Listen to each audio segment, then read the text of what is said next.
morning. This is a popular meeting today. 11 o'clock. That's right, maybe 11 o'clock is the key. So welcome to our regular board meeting for Thursday, November 21st, 2024. Please rise for the flag salute. Commissioner, can you start us off? To the flag of the United States of America and to the republic for which it stands, one nation, under God, indivisible, with liberty and justice for all. Okay. Hi, Dawn. Good morning, Commissioners, President Goldsadovy. Will you please read the public notice? Of course. Adequate public notice has been given pursuant to the Open Public Meetings Act. Notice having been posted at the board's office and website and emailed to the Department of State and to the newspapers of broad circulation within the state. Thank you. And can we have a roll call, please? Sure, Commissioner Christodoulou. Here. Commissioner Abdul. Here. Commissioner Baines. Here. President Goldsadovy. Here. And our next public meeting is? The next regular board meeting will be held on Wednesday, December 18th. It will be hybrid in person and at the board's hearing room at 44 South Clinton Avenue in Trenton and live stream via YouTube. Thank you. We do have an executive session in addition to our consent and regular agenda. Just a few opening remarks from me. We have recently started the winter termination program last week. So if you have trouble paying your bill, your heating bill, you cannot be shut off for non-payment during the winter termination program. You still will be responsible for paying off the balance, but you cannot get shut off for non-payment during that time period, which began on November 15th. We are doing another Utility Assistance Day, which is always really exciting. This one is in Cumberland County in Bridgeton, not far from David, right, David? Down there. It is on December 12th at the Alms Center. You can check our website or go on social media and get some information about Utility Assistance Day. A couple other things. The broadband challenge process is currently underway. I know it was long awaited, so we're very excited. Residents cannot participate, but they can connect with eligible organizations to ensure that the availability of broadband is accurately reflected in the state's broadband map. And you can visit nj.gov/connect for details. And then, of course, Thanksgiving is coming up. So if I don't say it at the end, happy Thanksgiving to everyone next week. Any other remarks? If I could. Sure. Everyone, good morning. Thank you so much for being here, Madam President and Commissioners.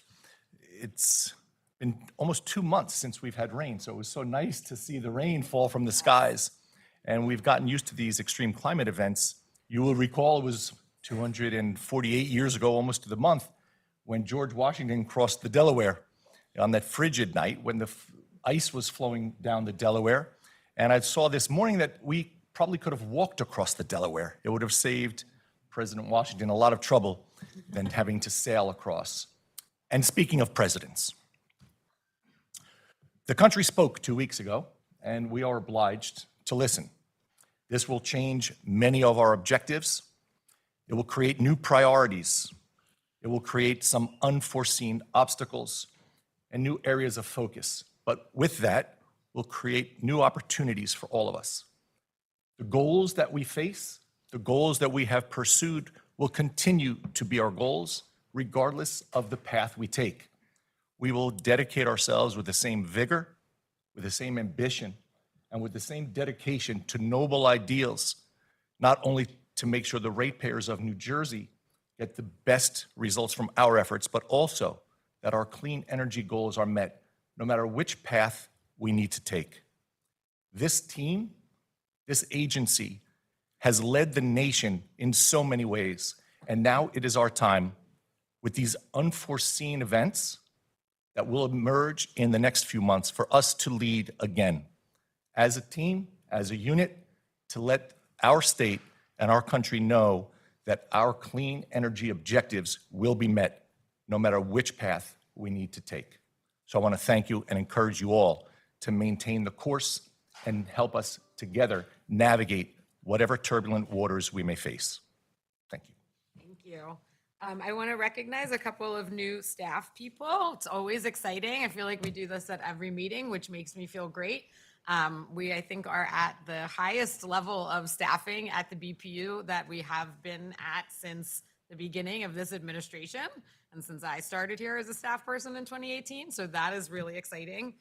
So we have Maya Lewis in the Division of Administration. Maya, can you just stand up? There you are.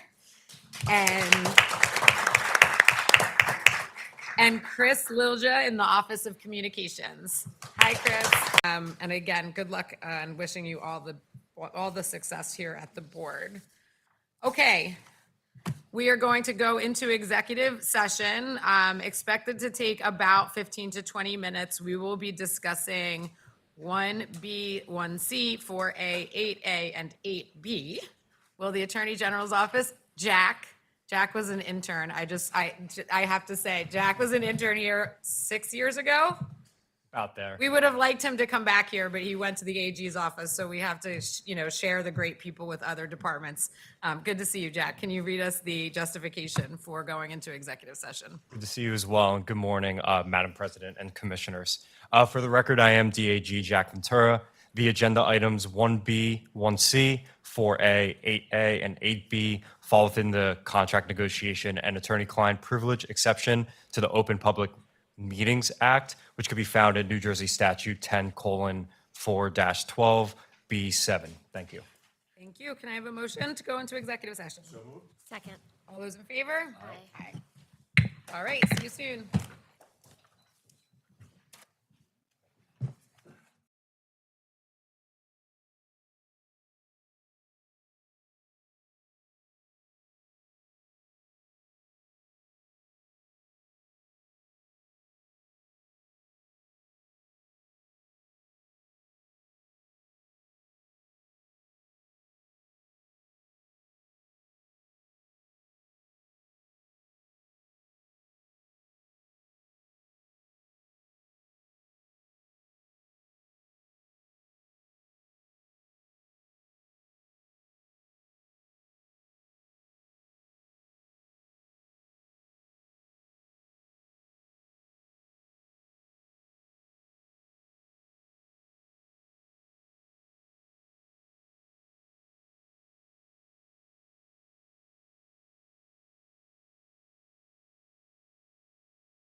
we're going to go into the consent agenda. We have 2 votes today on the consent agenda. Dawn, if you could start us off with the first one. On consent agenda items 2A, 3A, and 3B. Second. Roll call, please. Commissioner Christodoulou? Yes. Commissioner Abdu? Commissioner Baines? Yes. President Goldsadovy? Yes. And the second one? Sure. On consent agenda item 5A, Second. Commissioner Christodoulou? Yes. Commissioner Abdu? Yes. President Goldsadovy? Yes. I think we have to call him. He's, Oh, I'm sorry, yeah, I'm it's sorry. Commissioner Baines? Accused. Thank you. thank you. All right, so we're going into the regular agenda, starting with Alice, 1A. Nice to see you, Alice. Well, good morning, Madam President and Commissioners. Today is at its regular agenda meeting of May 5th, the board accepted for filing purposes only the final audit report of Liberty Consulting Group in the affiliated transaction audit between Atlantic City Electric and Pepco Holdings LLC and its affiliates. Alice, can you pull the mic a little bit closer to you? Sure. And a management audit of Atlantic City Electric. There were 70 recommendations set forth in the final report. Both Atlantic City Electric and Rate Council provided comments on the final report. As discussed in full detail in the draft board order and in our briefing, staff recommends implementation of 55 of Liberty's recommendations as written. Implementation of 4 recommendations with modifications by staff for Chapter 7, Recommendation 3, Chapter 7, Recommendation 9, Chapter 7, Recommendation 10, and Chapter 18, Recommendation 2, and rejection of the remaining 11 recommendations in Chapter 5, Number 1, Chapter 7, Number 1, Chapter 7, Number 5, Chapter 8, Number 1, Chapter 8, Number 2, Chapter 8, Number 4, Chapter 8, Recommendation 8, and Chapter 9, Recommendation 1, Chapter 9, Recommendation 2, Chapter 9, Recommendation 3, and Chapter 18, Recommendation 1. Second. Any questions or comments?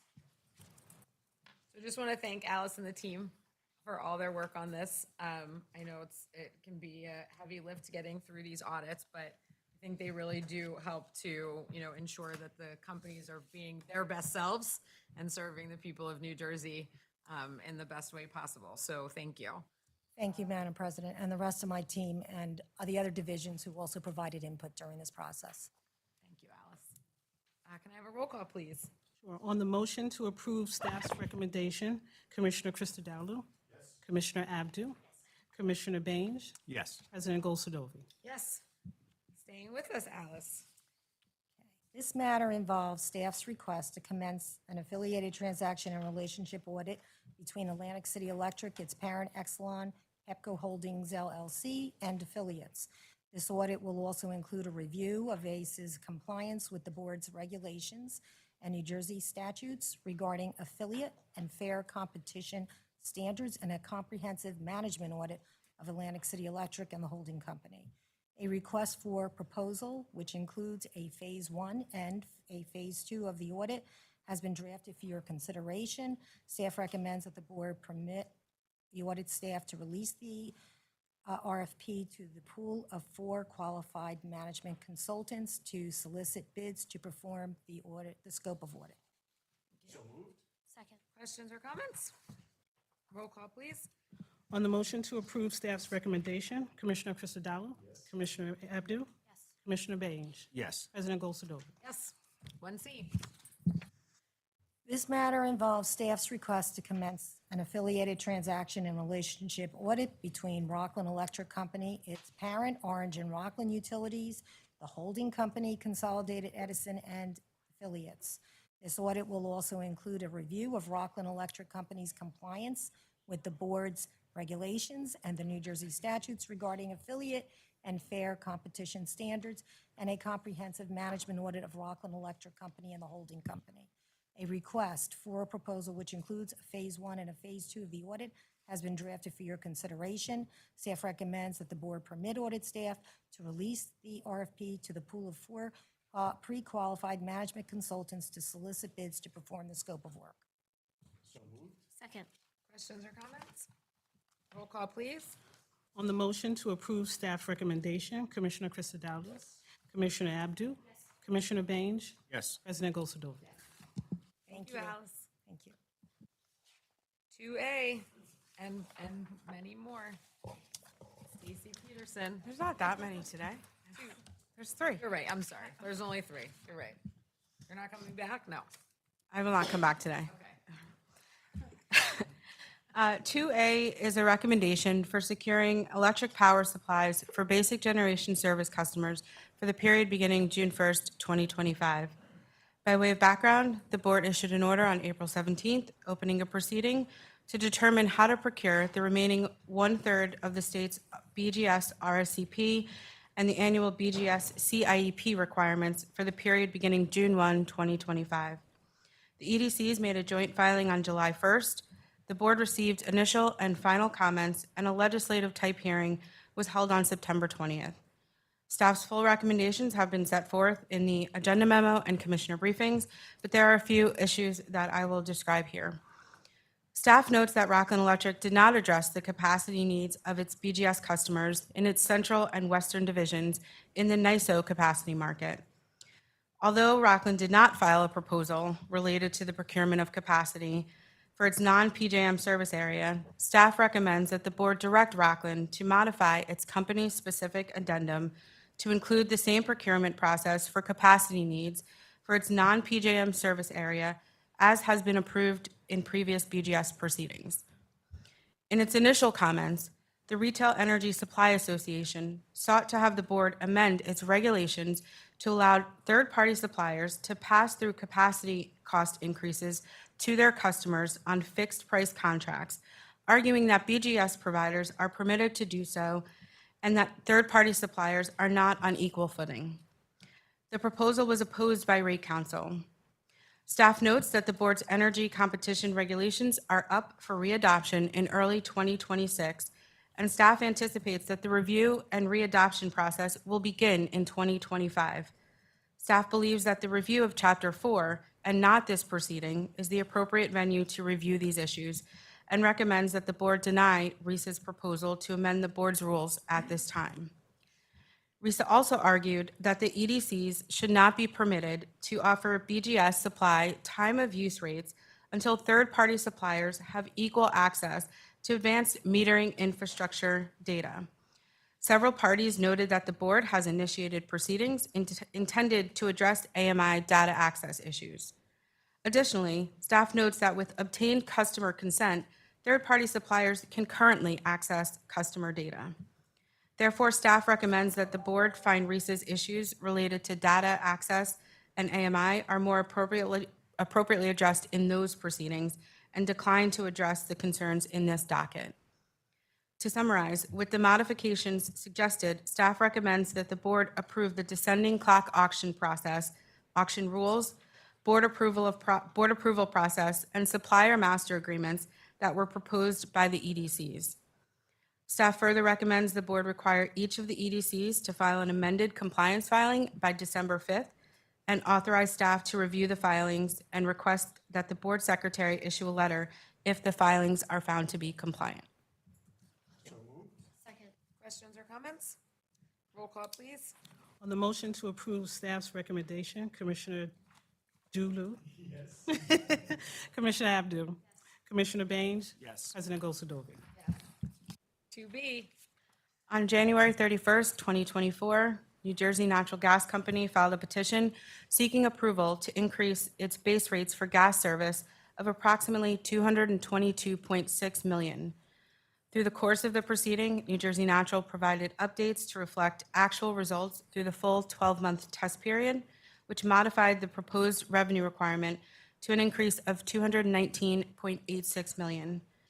Throughout the course of the proceedings, the parties held numerous discovery and settlement conferences and have executed a stipulation, which was approved by an initial decision issued by Administrative Law Judge Gertzman. As a result of the stipulation, the overall revenue requirement recommended is an increase of $157 million. The return on equity would be 9.6%, with a 54% equity and 46% debt capital structure. Stipulation would also authorize New Jersey Natural to recover certain regulatory assets over a 3-year period, and also updates the company's depreciation rates and recommends several tariff changes. Based on the stipulation, a typical residential heating customer using 100 therms of gas in a winter month will see an increase in their monthly winter bill of $23.94. Staff recommends the board adopt the initial decision and stipulation for services rendered on and after November 21st. Staff further recommends the board direct New Jersey Natural to file revised tariffs by November 21st. Second. Questions or comments? Roll call, please. On the motion to approve staff's recommendation, Commissioner Dulu, Commissioner Abdu? Yes. I'm sorry, did you say yes? Okay, thank you. Commissioner Abdu? Yes. Commissioner Baines? Yes. President Goldsadovy? Yes. Thanks. 2C. On February 29th, 2024, Elizabethtown Gas Company filed a petition for approval of an increase in its base rates for gas service of approximately $75.6 million. Throughout the course of the proceeding, Elizabethtown updated the petition to include actual information for the full 12-month test period, modifying the revenue requirement request to an increase of $70.3 million.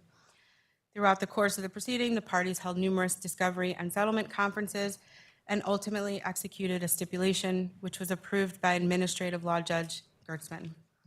Some key features of the stipulation are an overall revenue requirement increase of $38 million, a return on equity of 9.6% with a 55% equity and 45% debt capital structure. Elizabethtown would also recover certain regulatory assets over agreed-upon amortization periods. The depreciation rates have been updated, and several recommended tariff changes have been made. Based upon the stipulation, a typical residential heating customer using 100 therms in a winter month would see an increase in their monthly winter bill of $9.43.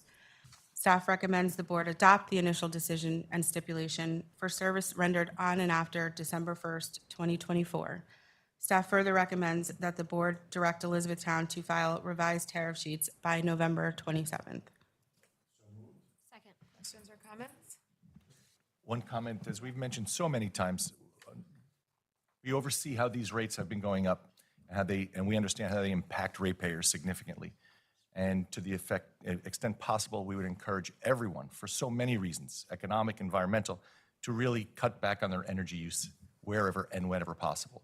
It's doable. You can save more than these 10% increases if you cut down the thermostat and turn the lights off and not leave every TV on. I'm speaking about my house in particular. And I think that the opportunities are there for consumers to save money where rates are going up. So I encourage that emphatically. Yeah, just the same, I agree with my colleague. I just want to, say we know that having your bill go up is difficult, and that we want to make sure that programs are available for people to help pay their bills. So just want to remind folks of a few of the programs that we have, so that people can be sure to take advantage of them. As I said when we started, the winter termination program, which starts on November 15th and runs to March 15th, and protects customers from being eligible customers from being shut off. But we also have other customer assistance programs, the Universal Service Fund, LIHEAP, the PAGE program, Payment Assistance for Gas and Electric. And then, as my colleague pointed out, energy efficiency is really important to help reduce bills. So we have the Comfort Partners program, which helps eligible customers with free energy efficiency improvements to their homes so that they can lower their own costs. So we recognize that, infrastructure requires upgrades. And in order to do that, we have to review and look at these rates. And it's important that, especially for the gas system, that those upgrades are being made for safety reasons to prevent things like leakage, which contributes to climate change. And so we understand that, that nobody likes to see their bills go up, but there are a lot of programs available. That's what government is here for. So please take advantage of them. Roll call, please. On the motion to approve staff's recommendation, Commissioner Dulu?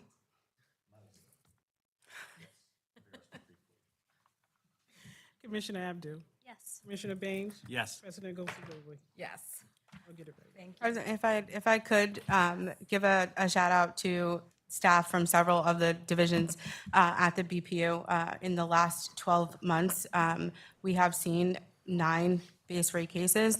And while nobody likes to see the rates go up, the staff from the Revenue and Rates Division, the Engineering Division, as well as Reliability and Security, the Economist Office, with significant help from legal, have worked through all of the rate cases within the statutory timeframe. So I did want to recognize staff. That's incredible work. Couldn't have said it better. Thank you to you and the whole team and everybody in the adjacent teams who helps to make this happen. Thank you. Thanks. All right, 2D, Amanda. Amanda, it's your first time presenting, right? Good morning, Madam President. The board meeting. Yes, good morning, Madam President, Commissioners. Apologies for my voice. I'm just getting it back right in time for this, so We'll go easy on you, Amanda. thank you. On June 28th, 2024, FERC issued an advance notice of proposed rulemaking on the implementation of dynamic line ratings. This proposed rulemaking offers reforms that would require solar heating and wind conditions to be factored into near-term transmission line ratings. On October 15th, 2024, staff on behalf of the board filed comments on the advance notice of proposed rulemaking, generally supporting the proposed reforms. The comments assert that FERC should require transmission line ratings to reflect solar heating and wind conditions by using dynamic line rating technologies. Staff explains in the comments that dynamic line ratings have many benefits, such as increasing a transmission line's capacity and providing more accurate information on real-time operating conditions. On average, these dynamic line ratings enable transmission lines to carry more power without compromising reliability. The comments therefore emphasize that dynamic line ratings will be an important tool for getting more generation, including clean energy resources, connected to the grid in the near term. Further, the comments explain that dynamic line ratings can be deployed safely, more cost-effectively, and more quickly than typical transmission upgrades. Dynamic line ratings could therefore serve as a near-term complementary solution to transmission capacity expansion needs, and FERC should act to ensure their widespread deployment. Staff recommends that the board ratify the comments staff filed with FERC on October 15th, 2024. Second. Questions or comments? Roll call, please. On the motion to approve staff's recommendation, Commissioner Lulu. Krista Dulu. Yes. Commissioner Abdu. Yes. Commissioner Baines. Yes. President Goldberg? Yes. Thank you. Nice job. Hope you Thank you. feel better. 3A. Luanda. Good morning, Madam President and Commissioners. This matter involves the release of the Office of Cable Television and Telecommunications Ascertainment Report for the first phase of the renewal of the system-wide franchise for Cablevision of Monmouth LLC. On January 11th, 2010, Cablevision converted its franchise in the borough of Interlaken into a system-wide cable television franchise as provided in the 2006 amendments to the New Jersey Cable Television Act.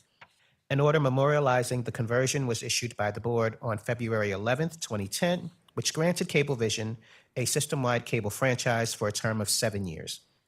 On February 22nd, 2017, the board issued a renewal franchise to Cablevision for a term of 7 years, which expired on January 11th, 2024. Since the initial order, Cablevision has converted an additional 19 municipalities, and the franchise currently covers 20 municipalities. On May 11th, 2021, Cablevision notified the board of its intention to renew its franchise. On June 13th, 2024, the OCTV&T notified Cablevision of its intention to review the performance under its system-wide franchise pursuant to federal and state guidelines, and invited Cablevision to provide comments on its performance under the franchise during the past 7 years, as well as assess how it will meet the future needs of the 20 communities served under the franchise. Cablevision filed its comments with the board on July 12, 2024. The report prepared by the OCTV&T addresses Cablevision's comments and reviews Cablevision's past performance under the franchise.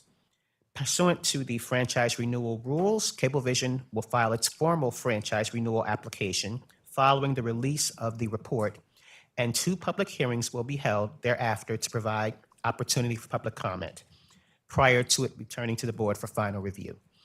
Staff therefore recommends that the board approve the release of the OCTV&T's report in compliance with the renewal process for Cablevision's system-wide franchise. Second. Questions or comments? Roll call, please. On the motion to approve staff's recommendation, Commissioner Christodoulou. Commissioner Abdu. Yes. Commissioner Baines. Yes. President Gosadovi. Wanda, still here. Yes. This item, 4A, as discussed in executive session, staff is requesting board approval of the selection of a provider for the telecommunications relay services in New Jersey, or TRS. TRS functions as a point of translation between hearing and/or speech-impaired customers who use a teletype device or a computer to communicate with non-impaired telephone users. On June 27, 2024, the board authorized the release of an RFQ, and bids were received and reviewed by an evaluation committee, which submitted its recommendation to staff. Staff recommends that the board approve the recommendations of the evaluation committee so that it can be submitted to the Department of Treasury for renewal of the contract to ensure the continued provision of TRS services in New Jersey. Second. Questions or comments? Roll call, please. On the motion to approve staff recommendation, Commissioner Christodoulou. Yes. Commissioner Abdu. Commissioner Baines. Yes. President Gosadovi. Yes. Thank you. Thanks, Luanda. 8A, Jessica. First time, another first timer. Exciting. This is when people really figure out who you are, so then they'll start to bother you after. Excellent. Good to see you, Jessica. 8A. Good morning, everyone. Good morning, President and Commissioners. This matter was discussed in executive session. It concerns an extension and modification of the contract with Center for Sustainable Energy, CSE, who currently administers the Charge Up New Jersey program, including Charge Up Plus, Clean Fleet, and the multi-unit dwelling incentive programs. Staff recommends approval. Second. Questions or comments? Roll call, please. On the motion to approve staff recommendation, Commissioner Christodoulou. Commissioner Abdu. Commissioner Baines. Yes. President Gosadovi. Yes. Thanks, Jessica. Painless. 8B, Bents.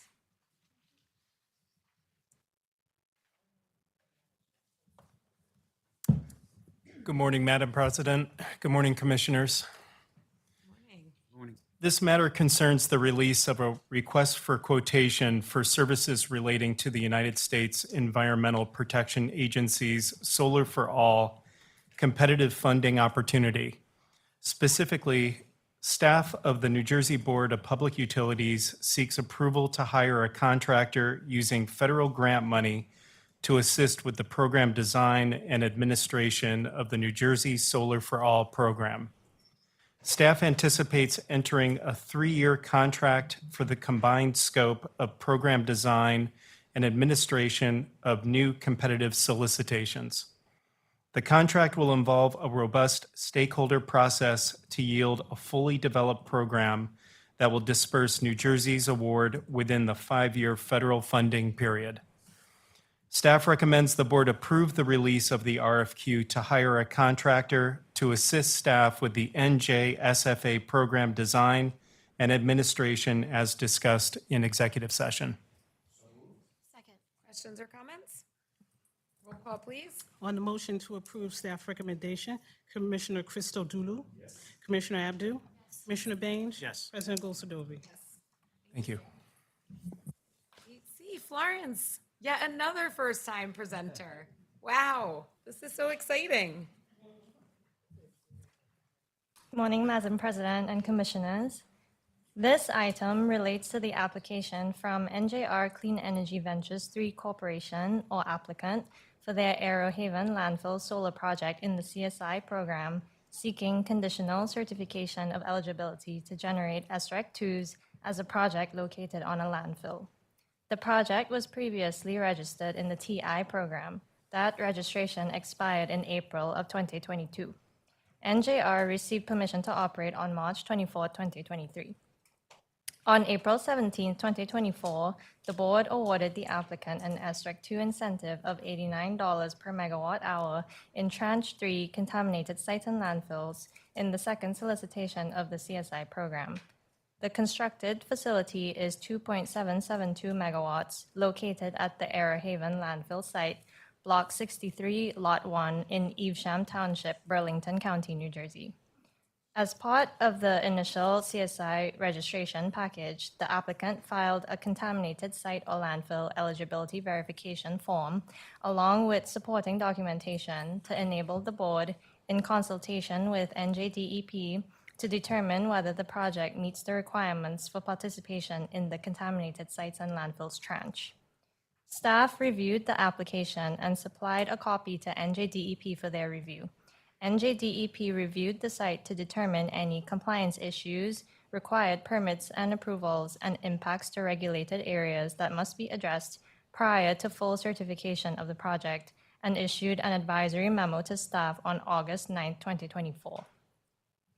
Based on the information provided in the application, supporting documents, and NJDEP's findings, staff recommends that the board, 1, grant conditional certification to the applicant's 2.772 megawatt project as being eligible to generate SREC 2s as a landfill facility in the CSI program. 2, find that the conditions for certification provided by NJDEP, including but not limited to the considerations presented in the advisory memo, be documented as fully satisfied by the applicant prior to staff's issuance of full certification. And 3, direct the applicant to submit this order with their registration package within 30 days of the effective date of this order. Second. Questions or comments? Roll call, please. On the motion to approve staff recommendation, Commissioner Christodoulou? Yes. Commissioner Abdu? Yes. Commissioner Baines? Yes. President Goldsadovich? Yes. Thanks, Florence. Nice job. And 9A, Michelle.